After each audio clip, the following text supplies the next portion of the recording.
Bon, nous procédons aujourd'hui à la remise du matériel désinfectant de la commune de Thiaroye-sur-Mer aux différents postes de santé et surtout à l'ICP de Thiaroye-sur-Mer pour qu'il procède à la distribution au niveau de Thiaroye-sur-Mer.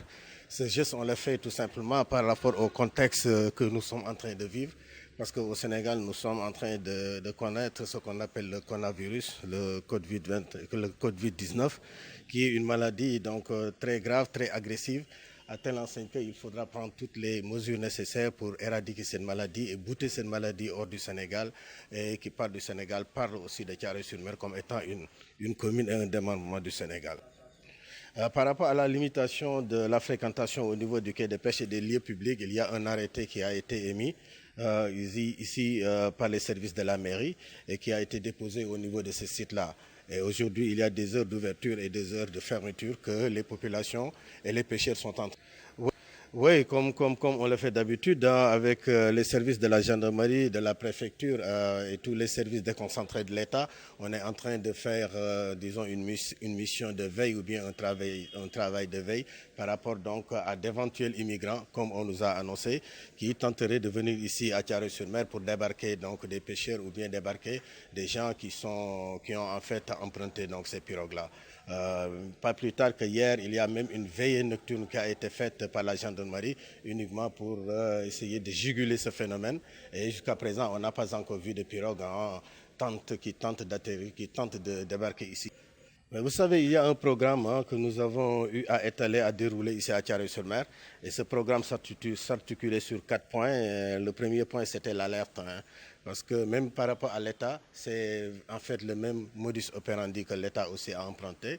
D'abord, il y avait l'alerte. Quand au Sénégal, on avait entendu qu'il y avait le coronavirus au niveau de la Chine, bon, on était en période d'alerte pour savoir que il faut prendre les dispositions nécessaires parce qu'il n'y avait pas en ce moment-là cette maladie-là. Il n'y avait pas aussi une personne qu'on pouvait vraiment désigner du doigt pour dire que vraiment il portait en fait ce virus-là. L'alerte, c'était de faire en sorte que les voyageurs qui venaient d'arriver au Sénégal devaient être d'abord au niveau de l'aéroport de Dakar, ils devaient être testés par thermoflash s'il y avait une hausse de la température, bon, qu'on devait prendre en charge donc ce patient-là.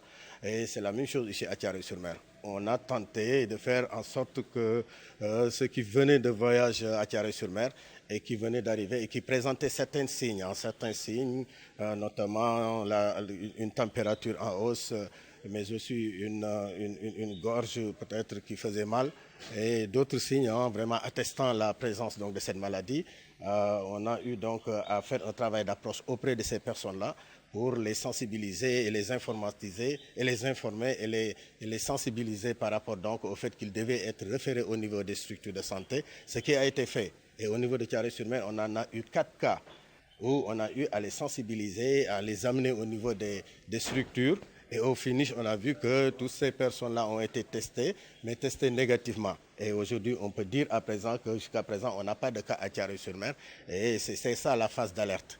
L'autre phase, c'était la sensibilisation. La sensibilisation, c'était les posters, c'était aussi les flyers qu'il fallait distribuer au niveau des sites publics, au niveau du quai de pêche, au niveau du marché et au niveau aussi de la population. Et il y avait des masques aussi qu'on mettait à leur disposition. Donc ça, c'était la phase de sensibilisation qu'on n'a pas encore, qu'on n'arrêtera pas en fait, juste tant que dure cette période donc de prise en charge et des précautions.